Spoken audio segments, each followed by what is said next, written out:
ஒரு இயக்கத்தின் முன்னோடி என்று சொன்னால், ஒரு இயக்கத்திற்கு ஒரு அடித்தளம் என்று சொன்னால், அதில் ஒரு முக்கியமான ஒரு மூத்த முன்னோடி கர்னல் ராமலிங்கம் அவர்கள். அந்த காலத்தில் மருத்துவர் ஐயா அவர்கள் வன்னியர் சங்கம் தொடங்கிய காலத்தில் திண்டிவனத்திலிருந்து பேருந்தில் கிளம்பி, அப்பொழுது பிரிக்கப்படாத மாவட்டம் இது, தருமபுரி கிருஷ்ணகிரி இணைந்த மாவட்டம், காவேரிப்பட்டினம் போச்சம்பள்ளி பகுதியில் தான் இறங்குவார். அங்கே இவர்களெல்லாம் ஐயாவை அங்கே சென்று சந்தித்து, பிறகு ஒவ்வொரு கிராமமாக சென்று, அந்த காலத்தில் ராந்தல் விளக்கில் ஐயா அவர்கள் வரப்பில் நடந்து ஊர் ஊராக தெருத்துருவாக சென்று, எல்லாம் என் பின்னால் வாருங்கள், உங்களுக்கு நான் படிப்பும் வேலையும் வாங்கி தருகின்றேன், இடஒதுக்கீடு பெற்று தருகின்றேன், உங்களுக்கு விடுதலை பெற்று தருகின்றேன் என்று ஐயா அவர்கள் சொன்ன வார்த்தை கேட்டுதான் மேடையில் உள்ள அத்துணை பேரும் ஐயா சொன்ன ஒரே வார்த்தை, என் பின்னால் வாங்க, சமுதாயத்திற்கு நான் விடுதலை பெற்று தருகின்றேன் என்று. யாரும் இங்கே மேடையில் இருக்கிறவங்க யாரும் நான் எம்எல்ஏ ஆவேன், எம்பி ஆவேன், அமைச்சர் ஆவேன்னு யாரும் எதிர்பார்க்கல. ஐயா கூப்பிட்டாரு, எல்லாம் போனோம். நோக்கம் என்ன? இந்த சமுதாயம் முன்னேற வேண்டும் நோக்கம், ஒரே நோக்கம். 80லே வன்னியர் சங்கத்தை தொடங்கினார் ஐயா அவர்கள். அதுக்கு முன்பு வன்னியர் சங்கத்தை எத்தனையோ பேர் நடத்தினார்கள். வன்னியர் மகா சங்கம், காங்கிரஸ் கட்சி இந்தியாவிலே தொடங்குவதற்கு முன்பாக வன்னியர் மகா சங்கத்தை தொடங்கினார்கள் 1885. காங்கிரஸ் கட்சி 1887 தான் தொடங்கினாங்க. ஆனால் அதற்கு 2 ஆண்டுகளுக்கு முன்பு வன்னியர் மகா சங்கத்தை தொடங்கினார்கள் நம் முன்னோடிகள். இந்த மாநாட்டிலே நீங்கள் பார்த்திருப்பீர்கள், மிகப்பெரிய ஒரு மாநாடு, உலகம் போற்றுகின்ற ஒரு மாநாட்டை நாம் நடத்தினோம். உலகம் போற்றுகின்ற மாநாடு என்றால், உலகத்தில் அமெரிக்காவிலிருந்து, ஐரோப்பிய, ஆஸ்திரேலியா போன்ற நாடுகளிலிருந்து இன்றைய வரை அலைபேசி தொலைபேசி எல்லாம் வந்து கொண்டிருக்கிறது. இப்படி ஒரு மாநாடு யாரும் நடத்தியது கிடையாது என்று. இவ்வளோ பெரிய மாநாடு. அந்த மாநாட்டிலே உங்களுக்காக நீங்கள் தெரிந்து கொள்ள வேண்டும், நம்முடைய கர்னல் ராமலிங்கம் அவர்களை போன்றவர்கள் எந்த அளவுக்கு அந்த காலத்தில் உழைத்தார்கள் என்று, அவர்களுக்கு முன்னோடிகள் எந்த காலத்தில் எப்படி உழைத்தார்கள் என்று. எனக்கு அது வருத்தம் இருக்கிறது. ஐயா கர்னல் ராமலிங்கம் அவர்கள் மொரப்பூர் தொகுதியிலே 96 போட்டியிட்டார். மிகப்பெரிய அளவில் வாக்குகள் பெற்றார். அதில் வெற்றி பெற முடியவில்லை. அவரும் ஒரு எம்எல்ஏ இல்லை எம்பியாக இருந்தால் எனக்கு ஒரு சந்தோஷமாக ஒரு மகிழ்ச்சியாக இருந்திருக்கும். ஆனால் அந்த காலத்தில் யார் யார் உழைத்தார்களோ அவர்கள் இன்று பதவியில் இருக்க வேண்டும். அதுதான் இயற்கை நீதி, நேச்சுரல் ஜஸ்டிஸ். அதுதான் தொடர்ந்து ஐயாவுடன் இணைந்து இவ்வளோ காலமாக எத்தனை பேர் யார் யார் அந்த காலத்தில் உழைத்தார்களோ அவர்களுக்கு நான் பார்த்து ஒரு சட்டமன்றமோ நாடாளுமன்றமோ அல்லது ஏதாவது ஒரு வணிகமோ கேஸோ ஏதோ ஒன்று பண்ணணும் நோக்கத்தில் இல்லை. அங்கே பிள்ளைங்களுக்கு ஏதாவது எம்பிபிஎஸ் ஏதாவது ஒன்று பண்ணணும்னு அப்போதுலேருந்து பண்ணிட்டு இருக்கிறோம். நான் பண்ணதெல்லாம் வெளியில் ஒரு செய்தி கூட நான் வெளியில் சொல்ல மாட்டேன். நான் அப்படிப்பட்டவன் தான். நான் உங்களை இது செஞ்சு அது செஞ்சு நான் யாருக்கும் சொல்ல மாட்டேன். ஆனால் என்னுடைய கடமை உழைத்தவர்கள் நிச்சயமாக அவர்கள் முன்னுக்கு வர வேண்டும், அவர்கள் அங்கீகாரம் கிடைக்க வேண்டும். அதான் நோக்கம். ஐயா அவர்கள் வன்னியர் சங்கத்தை தொடங்கினார் 80. வன்னியர் சங்கம் 9 ஆண்டு காலம் வன்னியர் சங்கத்தை நடத்தினார். 9 ஆண்டு காலத்தில் எத்தனையோ போராட்டங்களை நடத்தினார்.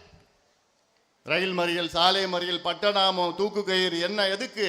எங்களுக்கு தனி ஒதுக்கீடு கொடுங்கன்னு கொடுக்கல. ஒருவேளை அப்போ கொடுத்துருந்தாங்கன்னா கட்சி தொடங்குவதற்கு நமக்கு அவசியமே கிடையாது. கட்சி எதுக்கு நம்ம தொடங்குறோம்? நீங்க வன்னியர் சங்க சமுதாயத்துக்கு நீங்க இடஒதுக்கீடு கொடுத்தீங்கன்னா கட்சிக்கு அவசியமே கிடையாது. ஐயா கட்சி தொடங்கியிருக்க மாட்டேன். கட்சி தொடங்குவதற்கு முன்பு பார்த்தீங்கன்னா முதல்ல வன்னியர் சங்கம், அடுத்தது சாமூசா சமூக முன்னேற்ற சங்கம், 3வது தான் கட்சி தொடங்குறார். ஏன்? சரி உங்ககிட்ட கேட்டு பார்த்துட்டோம், போராடி பார்த்துட்டோம். ஆனா இவங்க அதை கொடுக்கல. பிறகு சரி நம்ம ஒரு கட்சி தொடங்கி நம்ம ஆட்சிக்கு வந்து நம்ம மக்களுக்கு கொடுக்கணும், எல்லா மக்களுக்கும் நியாயமா நம்ம கொடுப்போம். அந்த நோக்கத்துக்கு தான் 89 ஐயா கட்சி தொடங்கினார். இன்னைக்கு கூட எனக்கு முன்பு பேசினாங்க, நம்முடைய லட்சியம் என்ன? அன்புமணி முதலமைச்சர் ஆகணும். அது இல்லை. நம்ம லட்சியம் என்ன? இந்த சமுதாயத்துக்கு தனியா இடஒதுக்கீடு வரணும், சமுதாயம் முன்னேறணும், தமிழ்நாடு முன்னேறணும். தமிழ்நாட்டில் தனிப்பெரும் சமுதாயம் இந்த சமுதாயம் முன்னேறினா தமிழ்நாடு முன்னேறும். அதான் லட்சியம். தமிழ்நாடு முன்னேறணும்னா இந்த சமுதாயம் முன்னேறணும், அதான் லட்சியம். அது எப்படி நடக்கும்? ஆட்சி அதிகாரம் இருந்தால் தான் நடக்கும். இல்ல நம்ம சங்கமா வச்சிருந்து இருக்கலாம். வன்னிய சங்கமா இருந்ததுன்னா, ஐயா எங்களுக்கு கொடுங்க ஐயா நாங்க போராட்டம் பண்ண முடியும், கடிதம் கொடுக்க முடியும், பெட்டிஷன் கொடுக்க முடியும், அவ்வளவுதான் கொடுக்க முடியும். கட்சி பிறகு தொடங்கிய பிறகுதான் சட்டமன்றத்தில் போய் பேச முடியுது, போய் கேட்க முடியுது. அதனால்தான் கட்சி தொடங்கி இதற்கு பிறகு நம்ம ஆட்சி அதிகாரம் நமக்கு வேணும். அதற்கு நாம் எல்லோரும் ஒற்றுமையாக இருக்க வேண்டும். இந்த மாநாட்டில் எவ்வளோ பேர் வந்தீங்க. அதாவது சொன்ன வங்கக்கடலா, இது நம்முடைய சிங்கக்கடலா?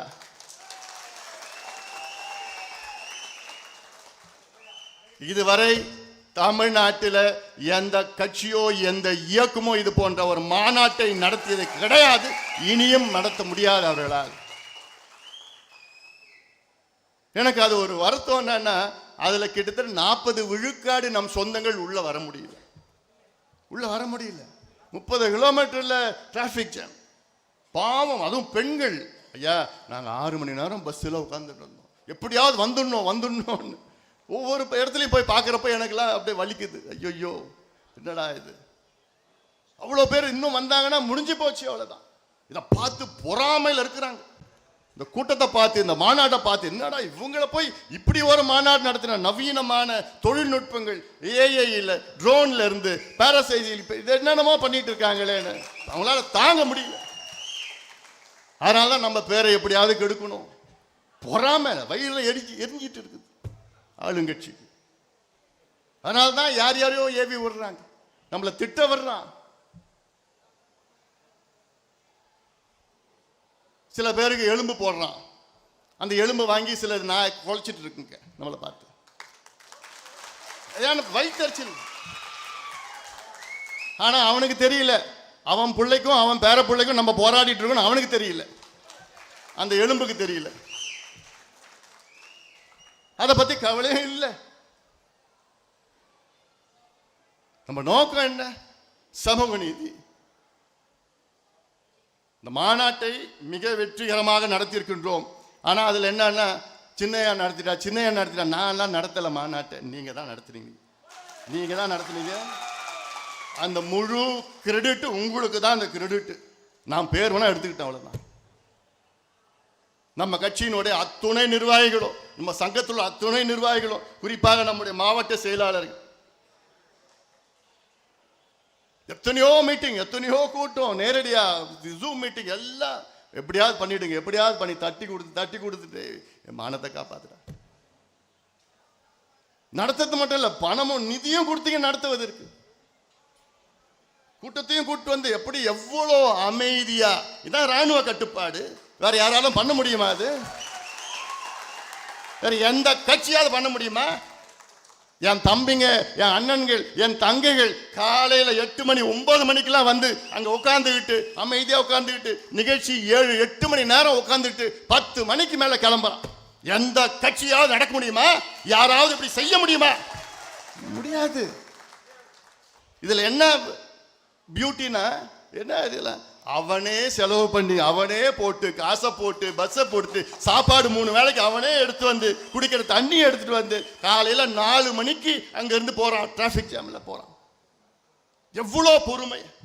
இது வேற எந்த கட்சியாவது 2 மணி நேரத்துக்கு மேல யாராவது உட்காருவாங்களா மற்ற கட்சி மாநாட்டுக்கு? ஏன்? கூட்டிய கூட்டம். அதெல்லாம் நம்ம கூட்டம் கூடிய கூட்டம், அவங்களாவே கூடிய கூட்டம். மற்றெல்லாம் 10 ரூபாய், 100 ரூபாய், 500 ரூபாய் குவார்ட்டர் பிரியாணி சாப்பாடு இல்லைன்னா அவன் வரமாட்டான். 2 மணி நேரம் உட்காந்துட்டு பார்ப்பான், ஐயோ எனக்கு எல்லாம் கையில் நடுங்குது போனோம். மற்ற கட்சி, மற்ற இயக்கம் இங்க உட்காந்துருக்கான். 10 மணி ஐயா பேசி முடிக்கிறார், உட்காந்துட்டு இருக்கான். இதாயா ரத்தம், இதான் ரத்த பாசம், இதான் ரத்த பந்தம், இதான் நம்ம குடும்பம், நம்ம குடும்பம். இது குடும்ப விழா.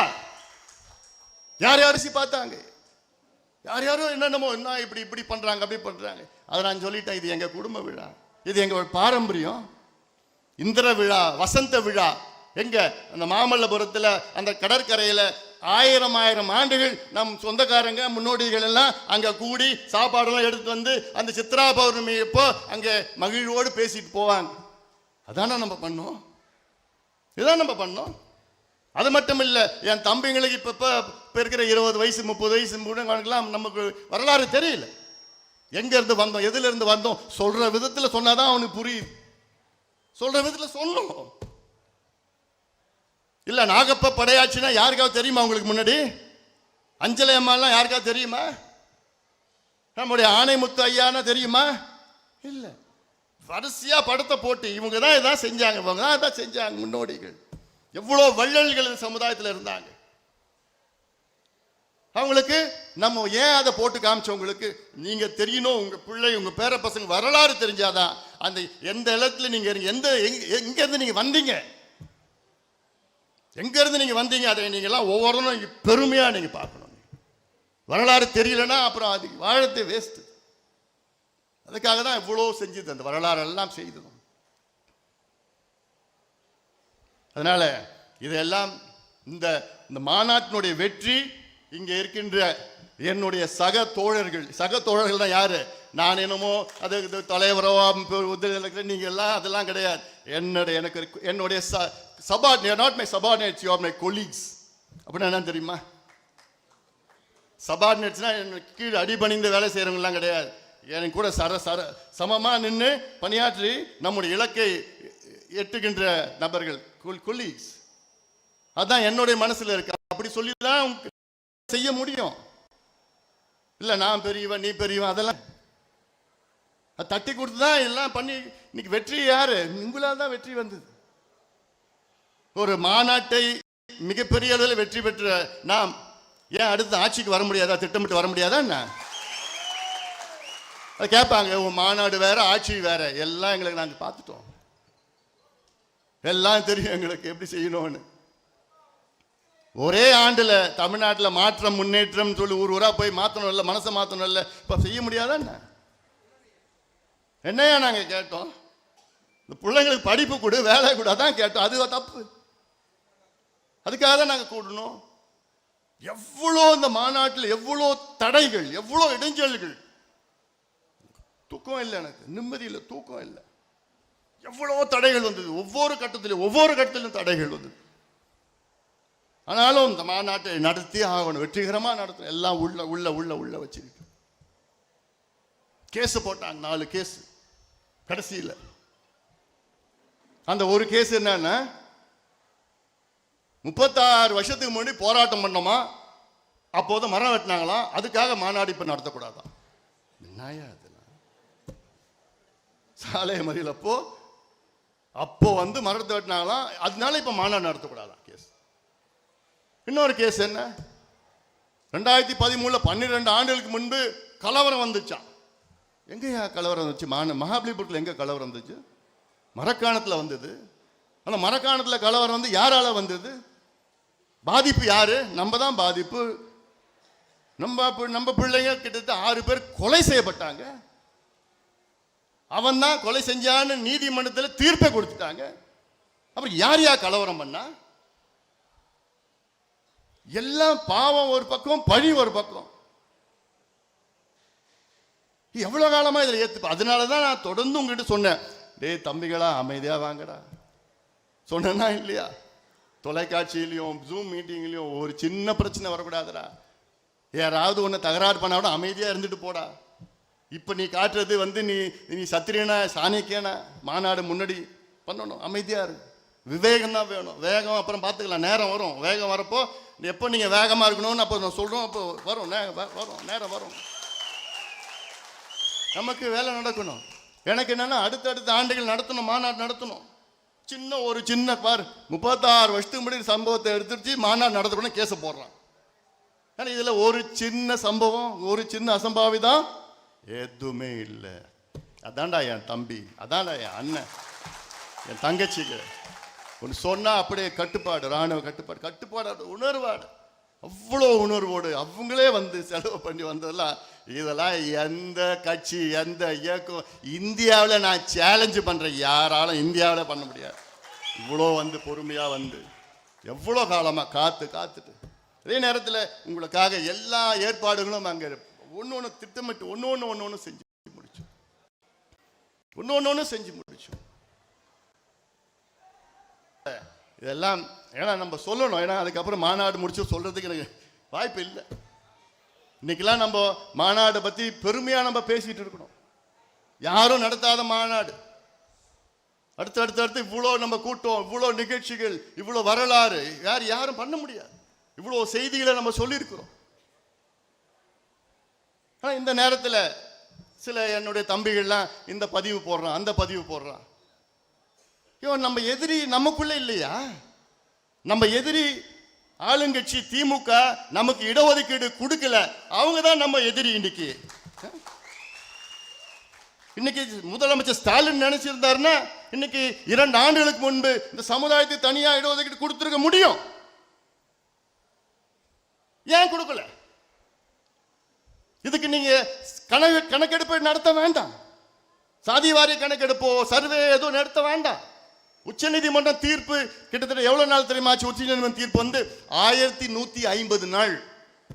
மாநாடு அப்போ 1136 நாள். இன்னைக்கு 1150 நாள் ஆயிடுச்சு. இவ்வளோ காலமா உச்சநீதிமன்றம் தீர்ப்பு என்ன கொடுத்தாங்க? தமிழ்நாட்டில் வன்னியர்களுக்கு உள்ஒதுக்கீடு கொடுக்க எந்த தடையும் கிடையாது. தரவுகளை சேகரித்து கொடுங்கள்.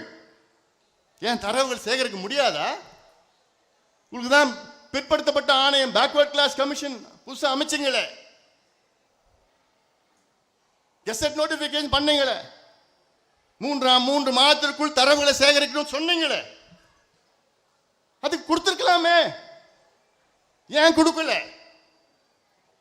கேட்டா, அதுக்கு பிறகு 2 ஆண்டுகளுக்கு பிறகு எத்தனையோ முறை பார்த்தோம். அவரை பார்த்து சந்திச்சோம், கெஞ்சணும், கதறணும். ஐயா பார்த்தார், கெஞ்சினார்.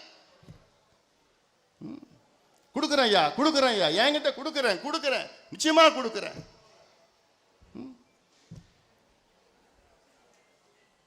மனசு வேணும் இல்ல? ஏன் நாங்க என்னையா பாவம் பண்ணோம்? இந்த சமுதாயம் என்னையா பாவம் பண்ணுச்சு? சட்டம் இருக்கு, தீர்ப்பு இருக்கு, தரவுகள் இருக்கு, சட்டம் எல்லாமே இருக்கு, மனசு இல்லை உங்களுக்கு கொடுக்கறதுக்கு. பிறகு ஒரு ஒரு சொல்லு, நாங்க ஜாதிவாரி கணக்கெடுப்பு நடத்திய பிறகுதான் நாங்க வன்னியர்களுக்கு கொடுக்க முடியும். ஏன் இதை 3 ஆண்டுகளுக்கு முன்பு சொல்ல வேண்டியதானே? நாங்க போய் பார்த்தோமே, அப்பயே சொல்ல வேண்டியதானே? எங்க ஐயா பார்த்தாரு, சொல்ல வேண்டியதானே? சட்டமன்றத்தில் கேட்டோமே, சொல்ல வேண்டியதானே? இப்ப திடீர்னு 3 ஆண்டுகளுக்கு பிறகு நான் கணக்கெடுப்பு நடத்தினா தான் கொடுக்க முடியும். அந்த கணக்கெடுப்பு நடத்த எங்களுக்கு அதிகாரம் இல்லை, அது ஒரு பொய்ய ஒன்று. தெலுங்கானாவில் முடிச்சிட்டாங்க, ஆந்திராவில் பண்ணிட்டாங்க, கர்நாடகாவில் முடிச்சிட்டாங்க, ஒரிசாவில் பண்ணிட்டு இருக்காங்க, பீகாரில் முடிச்சிட்டாங்க. சரி, அதையாவது பண்ணுங்க. சர்வே தான் கேட்கிறோம், சென்சஸ் கேட்கல. சர்வே பண்ணது 2 மாதம் தான் ஆகும் தமிழ்நாட்டில், 2 மாதம்.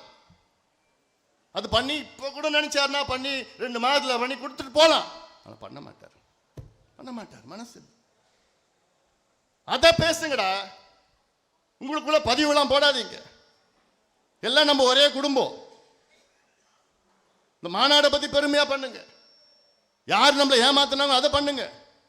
போதும் நமக்குள்ள இதெல்லாம் இவங்க போடுது அவங்க போடுது, அதோட இன்னையோட எல்லாத்தையும் நிறுத்துங்க. நம்ம இலக்கு எவ்வளோ இருக்கு. ஒவ்வொரு ஒரு படி ஏறனா 10 படி நம்மளை பிடிச்சி இழுக்கிறாங்க.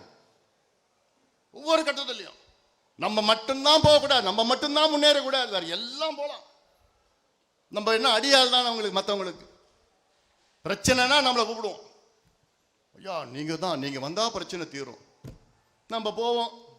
என்ன ஏன் சத்திரியன் போய் எல்லாம் போய் நின்றுங்கன்னு ஆளுங்களை போய் அவங்களுக்கு பாதுகாப்பு கொடுத்து பிரச்சனையை தீர்த்து அடி வாங்கி கேஸை வாங்கி எல்லாம் உள்ள போய் வெளில வந்த உடனே எலெக்ஷன் வந்ததுன்னா எவ்வளோ ஓட்டு போடுவான்? 0. முடிஞ்சு போச்சு. இதுதான் காலங்காலமாக நடக்கு. பெருமையா பேசுவாங்க. விழித்துக் கொள்ளுங்கள். இன்னைக்கு நம்முடைய கனல் ராமலிங்கம் அவர்கள் அதே போன்ற ஐயா அந்த காலத்தில் யார் கூப்பிட்டாரோ எல்லாம் போனார். எந்த எதிர்பார்ப்பும் கிடையாது. சமுதாயத்திற்காக எத்தனை போராட்டம், எவ்வளோ பேர் உயிர் நீத்தார்கள், எவ்வளோ பேர் பண்ணாங்க. நான் கூட நான் முதல் வன்னிய சங்க மாநாட்டில் எப்போ தெரியுமா கலந்துக்கிட்டேன்? நான் கிட்டத்தட்ட 40 ஆண்டுகளுக்கு முன்பு பாண்டிச்சேரியில் ஒரு மெரி பேர் நானாக நடந்தது. அப்போ நான் அப்போ இதில் ஏற்காடில் படிச்சுட்டு இருக்கிறேன். அங்கேருந்து நேராக வந்து வன்னிய சங்க மாநாட்டில் 40 ஆண்டுக்கு முன்னாடி கலந்துக்கிட்டு. அதுக்கு முன்னாடி எஸ்ஐஎஸ் கூட்டது SSS சொன்னார்ல, அது வந்து அந்த SSS தொடங்கினது வந்து என்னுடைய மாமனார் கிருஷ்ணசுவாமியும் என்னுடைய தங்கச்சியுடைய மாமனார் ராஜசேகர், டாக்டர் ராஜசேகர். அப்போ அவங்க தொடங்கினாங்க. அவங்க அதில் நாங்கள் குடும்பமாக அப்பெல்லாம் கலந்துட்டு இருப்போம். ஐயா எங்களை கூட்டிகிட்டு போவார், கலந்துட்டு போவோம். ஏன் ரத்தத்தில் இருக்கு இந்த சமுதாயம் முன்னேறணும். இதுக்காக தான் நானும் இருக்கிறேன். நீங்கள் முன்னேறணும், நீங்கள் படிக்கணும், வேலைக்கு போகணும், உங்கள் பிள்ளைங்க நல்லா சந்தோஷமாக இருக்கணும். தான் இருக்கிறோம் நம்ம.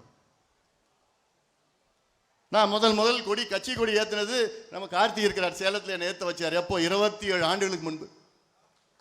27 வருஷமா நானும் உழைச்சுட்டு தான் இருக்கிறேன். உயிரை கொடுத்து வேலை செஞ்சு தான் இருக்கிறேன். ஏன்? என்ன? நீங்க முன்னேறணும், சமுதாயம் முன்னேறணும். வேற எதுக்கு? எனக்கு என்ன பதவி பொறுப்பு எல்லாம் நிச்சயமா எனக்கு கிடையாதுயா. ஒரு இலக்கு நம்ம வந்துட்டோம், இலக்கு அடையணும். நம்ம இப்ப இருக்கிற தம்பிகளுக்கு சரியா தெரியல. நானும் ஐயா எல்லா கிராமத்துக்கும் போயிருக்கிறார். ஐயா கிட்ட யாரும் கிட்ட நெருங்க முடியாது. நான் இன்னைக்கு பார்த்தா 78 சட்டமன்ற தொகுதிகளில் நான் அத்தனை கிராமத்திலையும் நான் கொடியேற்றிருக்கிறேன். 78 சட்டமன்ற தொகுதியில் அனைத்து கிராமங்களையும் நான் கொடியேற்றிருக்கிறேன். 20 25 ஆண்டு 22 ஆண்டுகள். நான் வரப்போ வேலுச்சாமி இந்த மாவட்டத்தில் இல்லை, கூட்டிட்டு போய் ஒவ்வொரு கிராமத்தில், இந்த தருமபுரி 5 தொகுதியிலையும் எங்க எல்லா கிராமத்திலையும் நான் கொடியேற்றின கல்வெட்டு இருக்கும். இங்கே மட்டும் கிடையாது. TK ராசாக்கு ஒரு நாள் ஒரே நாள்ல 120 கோடி, அடுத்த நாள்ல 120 கோடி. ராசா ராத்திரி பவானி தொகுதியில் ஞாபகம் இருக்கு. விடிய காலில் 3 மணிக்கு போறேன். எப்போ? விடிய காலில் 3 மணிக்கு போறேன் பவானி தொகுதியில். அப்படியே ஊர் 1000-1500 பேர் பெண்கள் ஆண்கள் படுத்துட்டு இருக்கேன். ஏன்னா காலையிலேருந்து ஏற்றிட்டு இருக்கிறேன். நான் நேரம் இல்லை, ஏற்றிக்கிட்டே போறோம். 3 மணிக்கு போனா பட்டாசு வெடிச்சோன்னு அப்படியே ஊர் அப்படியே உட்காருது. அந்த மாதிரி நான் என் வாழ்க்கையில் நான் பார்த்தது கிடையாது. நான் உட்காந்து 3 மணிக்கு, இப்பெல்லாம் 10 மணிக்கெல்லாம் முடிச்சிடணும். நல்ல வேலை இல்லை, விடிய விட்டுட்டு இருப்பாங்க. அப்போ அதெல்லாம் கணக்கெல்லாம் கிடையாது. எல்லாம் போய் உட்காந்து பண்ணிட்டு ஏற்றிட்டே இருந்தோம். எவ்வளோ பண்ணிட்டு. ஏன்? ஐயா சொன்னாரு, நம்ம செஞ்சோம். சமுதாயத்திற்காக, உங்களுக்காக. இனியும் நம்ம செய்ய போறோம். வந்துட்டோம். இங்க ஐயா வழியில் நம்ம வந்துட்டோம், எல்லாம் வந்திருக்கிறோம். ஐயாவுடைய கொள்கைகள், ஐயாவுடைய லட்சியங்களை நம்ம நிறைவேற்றுவோம். ஐயா எதுக்கு இந்த இயக்கத்தை தொடங்கினார்? அந்த கொள்கைகள், அந்த லட்சியங்கள் நிச்சயமாக நம்ம நிறைவேற்றுவோம். மாற்று கருத்து கிடையாது. அதனால இதெல்லாம் பாருங்க, இதெல்லாம் இந்த நேரம் இந்த மாநாட்டு பத்தி பெருமையா எல்லாம் சொல்லுங்க. ஏன்னா இது நம்முடைய எதிரிகள் சூழ்ச்சியால் இந்த மாநாட்டின் வெற்றியை எப்படி சீர்குலைத்துக் கொண்டிருக்கின்றார்கள். நமக்குள்ளே ஒரு சண்டையை மூட்டிட்டு பிரச்சனை பண்ணிட்டு அப்படி இப்படின்னு பண்ணிட்டு இருக்கிறாங்க. எல்லாம் இதெல்லாம் நீங்கள் சிந்திக்க வேண்டும். சிந்தியுங்கள். இன்னும் கொஞ்ச நாள்ல சாதி வாரி கணக்கெடுப்பு தமிழ்நாட்டில் நடத்தணும்.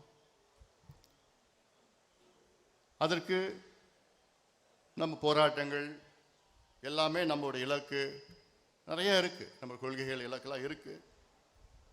அதில் என்னென்னு நம்ம சொல்லுவோம், உங்ககிட்ட சொல்ல போறோம்.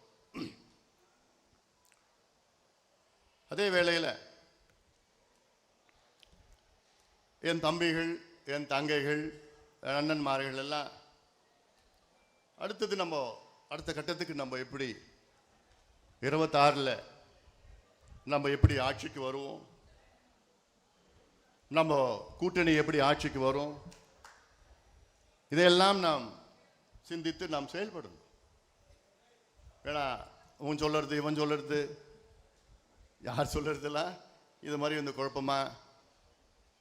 குழப்பங்கள் எல்லாம் அதில் நீங்க குழம்பாதீங்க.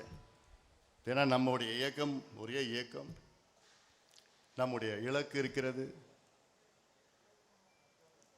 இவ்வளோ காலமாக நம்ம கட்சி கிட்டத்தட்ட நம்ம கட்சிக்கு 36 வயசு, 35 36 வயசு.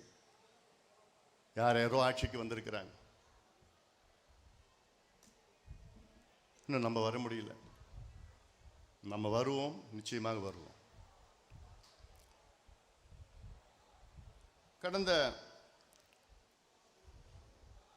ஒரு மாதமா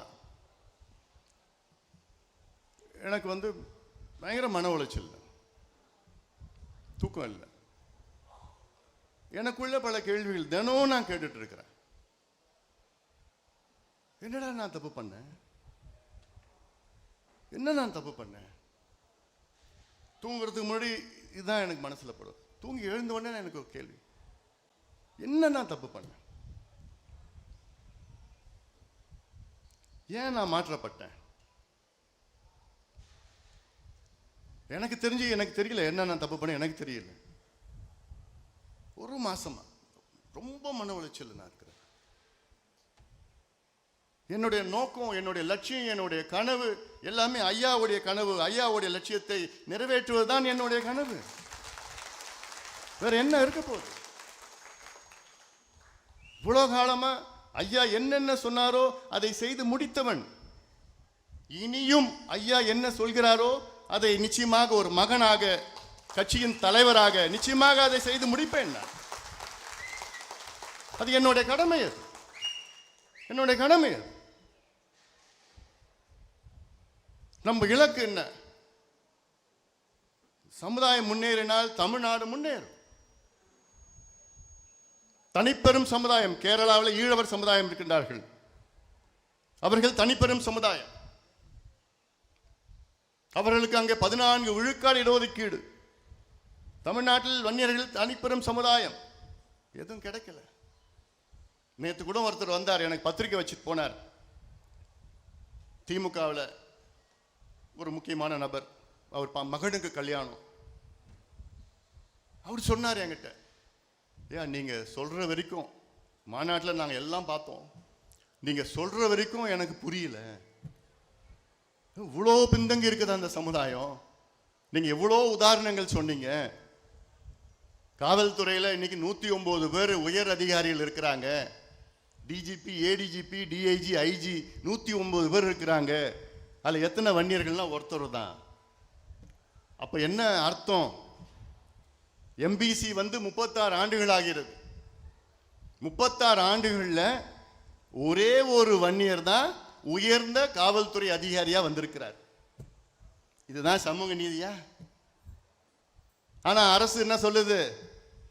வன்னியர்கள் 10%, 12%, 13% வந்துட்டாங்க பொய் தகவல் சொல்லிட்டு இருக்கு. இது ஒண்ணு போதும். அன்னைக்கு 36 ஆண்டுகளுக்கு முன்பு நீங்க 10% வன்னியர்கள் நீங்க கொடுத்திருந்தீங்கன்னா, 20% எம்பிசில 10% வன்னியர்கள் கிடைச்சிருந்ததுன்னா, இந்நேரம் குறைஞ்சது ஒரு 10 பேர் போலீஸ் உயர் அதிகாரியா வந்திருப்பாங்க. டிஜிபி, டிஐஜி, ஐஜி, ஏடிஜிபி வந்திருப்பாங்க. ஒருத்தர் தான் வந்திருக்கிறார். என்ன அர்த்தம்? நமக்கு 1% தான் கிடைக்குது இடஒதுக்கீட்டுல, 20%ல. இதுக்கு தான் உயிர் நீத்தாங்களா? இதுக்கு தான் தியாகம் செஞ்சாங்களா? நத்தமேட்டில் தியாகம் செஞ்சாரு மயில்சாமி, இதுக்கு தான் செஞ்சாரா? சுப்பிரமணி செஞ்சாரு, சுப்பிரமணி இதுக்கு தான் செஞ்சாரா? தியாகம் செஞ்சாரா? இல்லை 21 தியாகிகள் அன்னைக்கு முதல் நாள், அந்த ஒரு வாரத்தில் 27 தியாகிகள் உயிர் நீத்தாங்க. அன்னைக்கு அந்த ஒரு வாரம் சாலை மறியல் மட்டுமல்ல, இது வரைக்கும் நூற்றுக்கணக்கானவர்கள் இந்த இயக்கத்திற்காக, கட்சிக்காக. நான் கேட்கறது என்ன? எங்களுக்கு நியாயம் வேண்டும், எங்களுக்கு நீதி வேண்டும், சமூக நீதி வேண்டும், எங்கள் உரிமைகள் வேண்டும். இன்னும் நாங்கள் சும்மா இன்னும் கை கட்டின அடிமைகளாக அங்கே இருக்க மாட்டோம். நாங்கள் சும்மா உங்ககிட்ட ஐயா இந்த சமுதாயத்துக்கு கொஞ்சம் பண்ணுங்க, இந்த சமுதாயத்துக்கு கொஞ்சம் இடஒதுக்கீடு, கொஞ்சம் மனசு பண்ணுங்க, கொஞ்சம் மனசு வையுங்க. ஐயா பார்த்தார், கெஞ்சினார். யாரு? எம்ஜிஆர் கெஞ்சினார். பிசி அலெக்சாண்டர், ஜானகி அம்மா, பிசி அலெக்சாண்டர், கலைஞரை கெஞ்சினார், ஜெயலலிதா அம்மையாரை கெஞ்சினார், எடப்பாடி பழனிசாமி, இப்போ முதலமைச்சர் ஸ்டாலின் அவர்கள். அதனால தான் நான் சொல்றேன், இனி வரும் காலம் நம் காலம். நம்ம எல்லாம் ஒற்றுமையா இருங்க. நமக்குள்ள எந்த இது வேண்டாம், எல்லாம் வாங்க, ஒற்றுமையா இருக்கணும், ஒற்றுமையா அணுகணும். அதனால இதை நாம் எல்லோரும் உணர்ந்து வரும் காலம் நாம் எல்லாம் ஒற்றுமையாக சேர்ந்து நாம் அணுகுவோம், வெற்றி பெறுவோம். சொல்லுத போது அது முதல் வெற்றி என்னன்னா 2026 நம்ம வெற்றி பெறுவோம். முதல் வெற்றி அது. ஏன்னா நம்ம ஆட்சி அதிகாரம் இருந்தால்தான் நமக்கு இடஒதுக்கீடு கிடைக்கும். இல்லைன்னா அவங்க கிட்ட கேட்கணும், இவங்க கிட்ட கேட்கணும், எல்லாத்தையும் கேட்டுட்டு தான் இருப்போம். இன்னும் அதுக்கு என்னென்ன செய்யணும்னு தெரியும், இந்த வியூகங்கள்லாம் தெரியும், யுக்திகள்லாம் தெரியும். அதெல்லாம் என்னென்ன செய்யணுமோ செய்வோம். அதனால் இந்த செய்தியுடன் இன்னைக்கு நம்முடைய கனல் ராமலிங்கம் அவருடைய ஆன்மா சாந்தியடைய வேண்டும். அவருடைய குடும்பத்தினருக்கும் நண்பர்களுக்கும் உறவினர்களுக்கும் மூத்த முன்னோடிகளுக்கும் ஐயா சார்பிலும் பாட்டாளி மக்கள் கட்சி சார்பிலும் வன்னியர் சங்கம் சார்பிலும் உங்களுக்கு எங்களுடைய ஆழ்ந்த இரங்கலை நாங்கள் தெரிவிக்கின்றோம். பெரியவர் அன்னார் கனல் ராமலிங்கம் அவருடைய கனவு நினைவாக்க வேண்டும். அவருடைய கனவு என்ன? இந்த சமுதாயம் முன்னேற வேண்டும்.